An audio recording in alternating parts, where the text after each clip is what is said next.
শুধু আল্লাহ রসুলের হাদিসই দলিল না, সাহাবায়ে কেরামের কথা কাজ অনুমোদন দলিল, ওরকম তাবেঈদের কথা কাজ অনুমোদন দলিল, এরকম ইসলামে যে সমস্ত বড় বড় মনীষী চলে গেছেন তাদের কথা কাজও দলিল। ইমাম বুখারী তার বুখারী শরীফ পৃথিবীর সর্বশ্রেষ্ঠ হাদিসের কিতাব, এই কিতাবের মধ্যে এরকম অনেকের কথা আনছেন।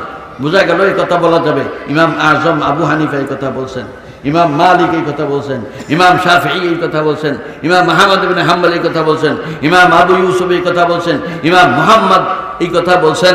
দলিল হিসাবে এনাদের আকওয়াল পেশ করা যাবে না? যাবে না? যাবে যাবে যাবে যাবে যাবে। ইমাম বুখারীর এই তর্জে, কারণ উনি কেন বললেন ওয়াকাল মুজাহিদ। আমাদের দেশে কিছু লোক আছে তারা ইমাম আজম আবু হানিফার কথা যদি আমরা বলি যে ইমাম আবু হানিফা তো এই কথা বলছেন, ওরা কি আবু হানিফার কথা বলেন কেন? হাদিস বলেন। আরে বেটা, হাদিসের তুই তারিফ জানিস, সংজ্ঞা জানিস?